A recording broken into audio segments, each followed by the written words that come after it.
chef de l'État, son Excellence M. Bassirou Diomaye Diakhar Faye, a présidé ce jeudi 18 juillet 2024 la réunion hebdomadaire du Conseil des ministres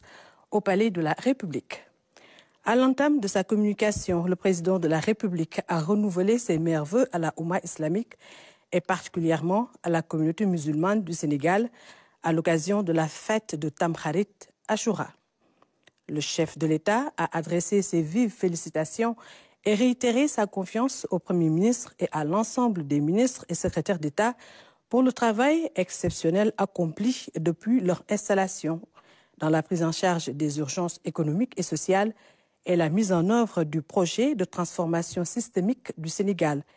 Il a rappelé au gouvernement sa détermination constante à ne ménager aucun effort pour la réalisation, avec le soutien du peuple, d'un Sénégal souverain, juste et prospère. Le président de la République a demandé au Premier ministre d'intensifier la mise en œuvre des réformes indispensables pour l'assainissement des finances publiques et la rationalisation du fonctionnement de l'État. Il a, sous ce rapport, appelé à la protection et à la relance endogène de l'économie nationale dans une perspective de prospérité et de progrès social durable. À cet égard, il a invité le gouvernement à accentuer le suivi de l'application effective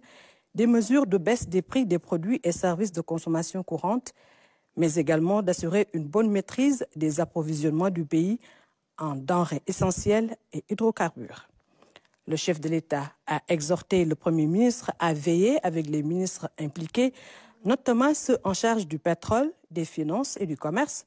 au suivi quotidien de l'exploitation de nos ressources pétrolières et gazières à travers l'opérationnalisation des meilleurs mécanismes de contrôle et de commercialisation des productions dans les champs d'hydrocarbures concernés. Le président de la République a indiqué que le second semestre de 2024 doit consolider la phase cruciale de rectification, d'ajustement, de réforme hardie des politiques publiques et de reddition des comptes.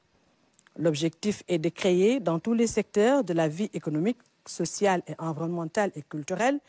les conditions véritables pour bâtir durablement une souveraineté assumée dans le sillage d'une démocratie exemplaire et d'un état de droit de référence. Il a, dès lors, exhorté le gouvernement d'être davantage à l'écoute des populations, d'anticiper et de travailler dans la solidarité avec la mise en œuvre d'une stratégie de communication coordonnée, cohérente, persuasive et offensive.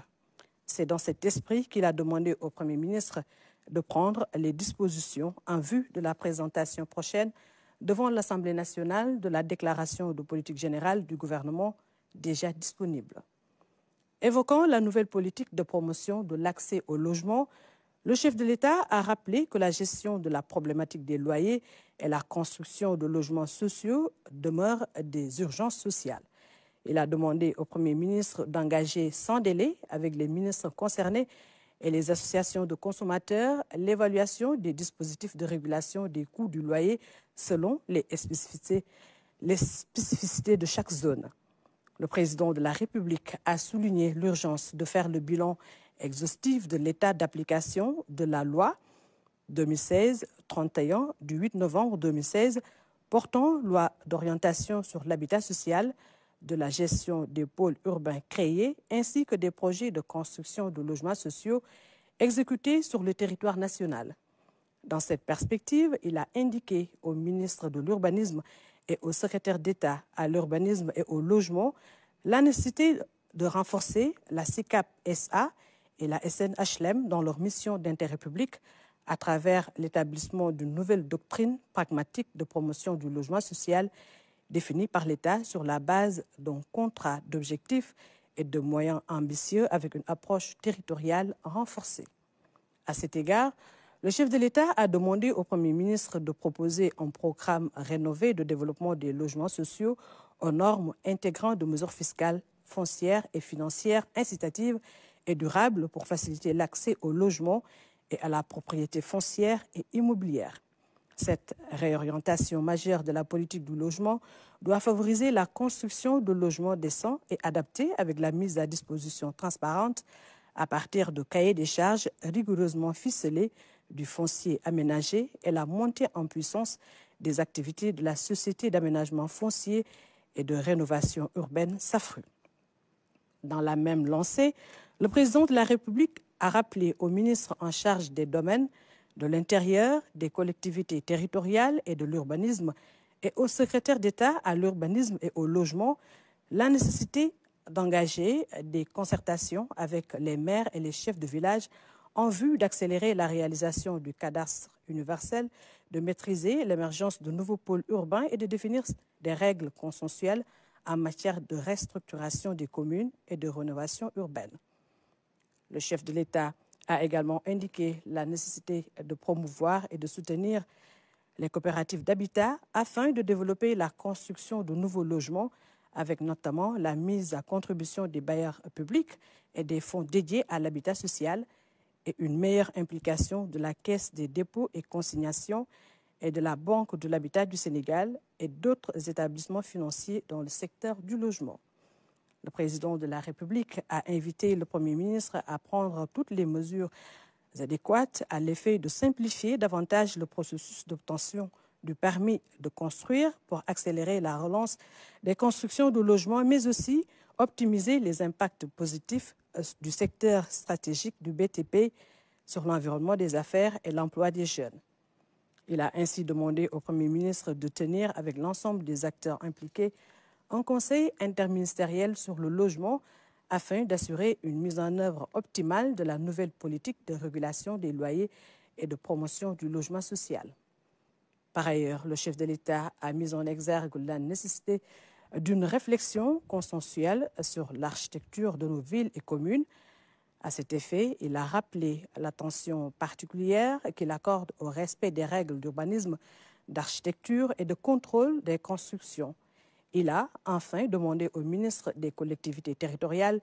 de l'urbanisme et de l'aménagement des territoires d'engager dans les meilleurs délais une réflexion avec l'ordre des architectes et les autres acteurs impliqués pour la mise en œuvre d'un cadre consensuel d'harmonisation à terme de l'architecture de nos villes et communes. À l'entame de sa communication, le Premier ministre a adressé les vives félicitations du gouvernement au président de la République pour sa démarche pédagogique d'explication du projet lors de l'entrevue hautement appréciée par le peuple qu'il a accordée à la presse sénégalaise le samedi 13 juillet 2024 à l'occasion de ses premiers 100 jours à la tête du pays. Abordant la problématique de l'orientation des nouveaux bacheliers dans les différentes universités sénégalaises, le Premier ministre a jugé indispensable de veiller à la mise en adéquation des décisions d'orientation avec les profils et choix des bacheliers, ainsi qu'au renforcement des infrastructures et des campus sociaux dans les régions afin de décongestionner l'université Cheikh Anta Diop de Dakar. Il a également soulevé l'exigence de disposer d'une méthodologie à même de garantir la transparence absolue de l'allocation des bourses d'études et des locaux d'hébergement des étudiants dans les campus sociaux. Évoquant le suivi des directives présidentielles sur la période avril-juin 2024, le Premier ministre a fait part de la prise en charge satisfaisante par les départements ministériels des diligences portant sur l'état des lieux des programmes, projets et capital humain, ce qui a facilité le démarrage rapide des audits. Il a également relevé avec satisfaction les efforts déployés par les départements ministériels pour la résolution de problématiques urgentes dans divers secteurs. Il a engagé les ministres à s'assurer de la bonne préparation des projets de texte portant notamment sur les lanceurs d'alerte et l'accès à certaines hautes fonctions dans les secteurs publics et parapublics. Il a aussi demandé la finalisation du dossier relatif aux victimes des événements de janvier 2021 à février 2024 et du site Internet dédié au recueil des profils de compétences des Sénégalais et des idées de projets. Par ailleurs, le Premier ministre a fait part du Conseil de la réception du pré-rapport ayant sanctionné les travaux de la commission chargée de passer en revue les occupations du domaine public maritime de la région de Dakar